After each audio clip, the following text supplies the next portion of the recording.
Welcome to the Education Corner, a podcast by Education Choices magazine.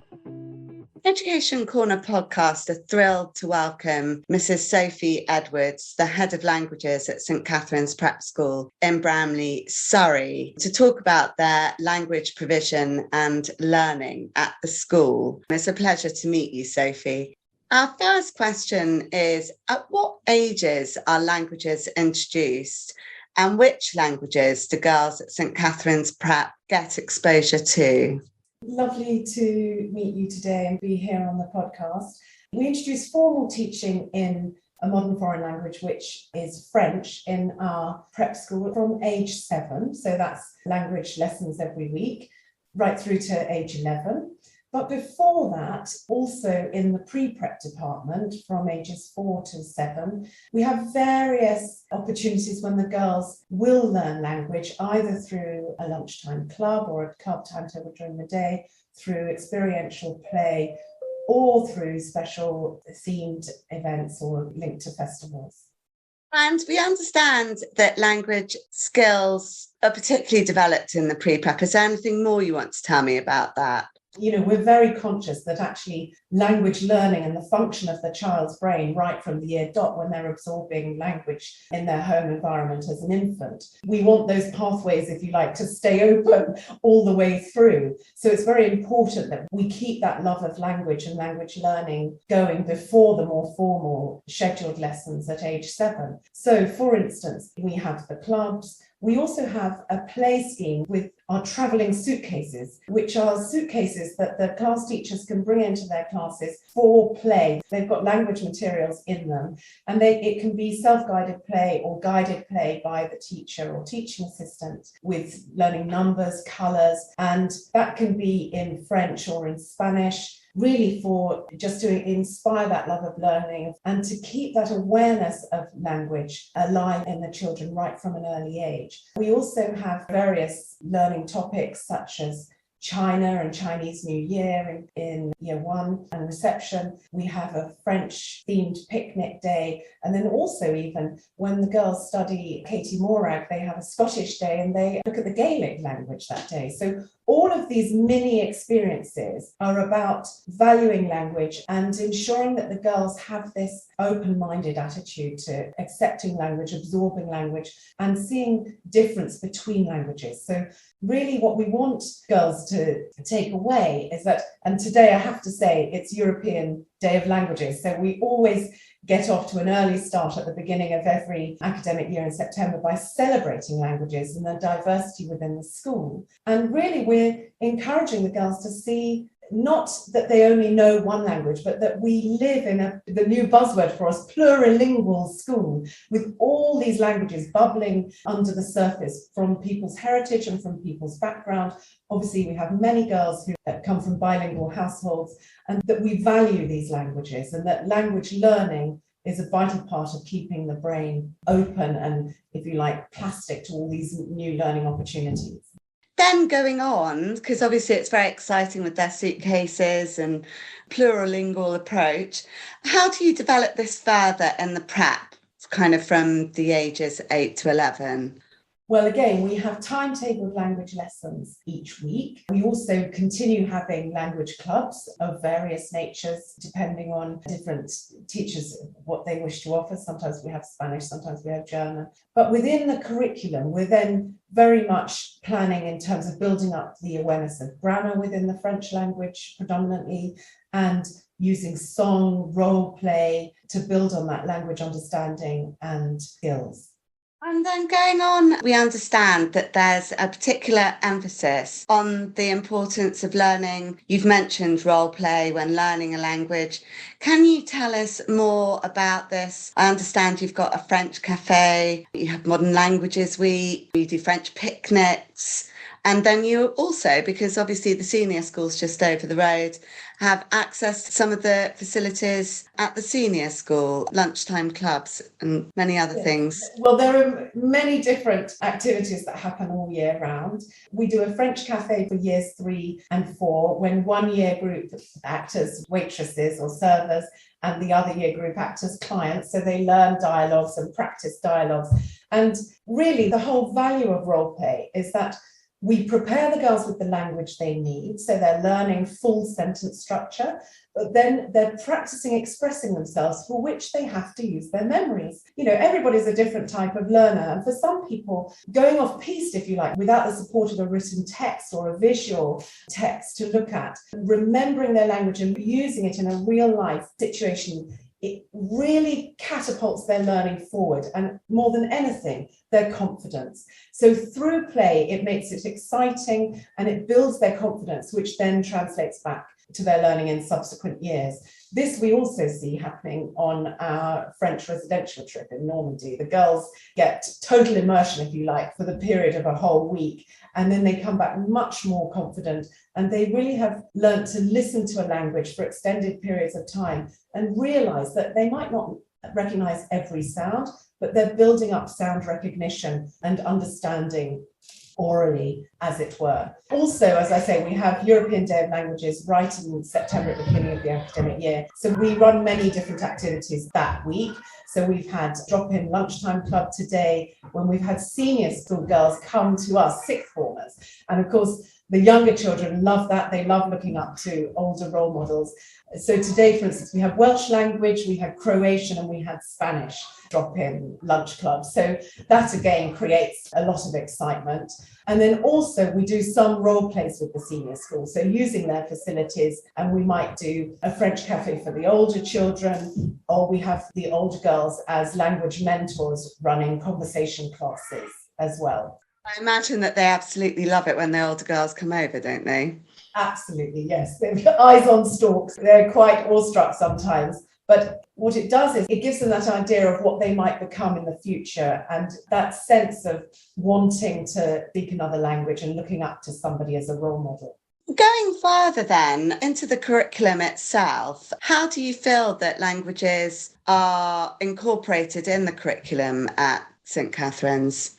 Well, the main thing for us is that the formal learning of French, for example, we're very conscious that we have this historic allegiance to the language of French, although it doesn't have to be French. And depending on teachers at any given time, we might offer Spanish, for example, at the younger ages or outside of the classroom in the form of a lunchtime club. But the fact of learning one language really inspires the confidence and, if you like, the neural pathways where language learning is seen as stimulating and fun, and that it keeps that open mind to all languages. That's where we really find it. And it's almost as if language learning, it's a transferable skill. So when the girls learn French, they relate some of the grammar exercises back to their learning of English. It then creates an openness through travel or through cultural awareness for other cultures. And we really try to make sure that on a day like today, for example, that it's an opportunity for the girls to share their own languages from their heritage. And you really feel like it's the tip of an iceberg. Beneath the surface is all this richness of language culture within the school body, through people's families, through their heritage. One year, we invited grandparents and parents in to read stories or picture books in another language from their background. And so we have lunchtime reading clubs. So any of that crossover we can get between the family life and the school life all cements that really valuing language as something positive in our lives for the future. And going forwards, what opportunities do the girls have to visit countries as part of their learning? And what sorts of experiences do they have to be able to do this? We have a French overseas trip for 4 days, normally 3 nights, 4 days, for our year 6 age group. And we travel to Normandy and we have a series of day visits. We stay in a French farmhouse with French staff. It's total immersion when I say total immersion, the girls are immersed in a fully French-speaking experience for meal times, for instructions, for organisation. And then we have these lovely day trips. So we go to a goat farm. The girls learn the love of goat's cheese from an early age, which we believe is very culturally important. They do an outward bound canoeing activity where they learn instructions that they need and directions in French. The girls go to a market in a town and have to buy their lunch in real life. So they're put to the test. If they can't actually speak the language, they won't have lunch that day. And then we also have this amazing day very near to Mont Saint-Michel, which is one of our World Heritage sites. And the girls have an amazing bay walk across the bay to this very, very important historic monument. So that is a sort of once in a lifetime experience for many children. So we're very delighted to be able to offer that. I definitely approve of the goat's cheese. And what opportunities beyond that, can you explain to us how everything that they've obviously established in the prep school, how does that carry on as they transition? Because girls will transition from year 6 into the senior school. How is all of this continued? Well, we're very conscious of preparing the girls for that more expanded language experience in the senior school. So from the prep school, they go into year 7, where they are offered 3 languages, 4 including Latin in their first year. So that's German, French, Spanish, and Latin. We offered German and Spanish tasters in year 6, so the girls have had some sense of what they might be about to meet when they join year 7, if it's our senior school. And they also have timetabled Latin in year 6 in the prep school. So they've already had a little bit of a stepping stone, if you like. So we aim to help them start feeling a little prepared about what's to come.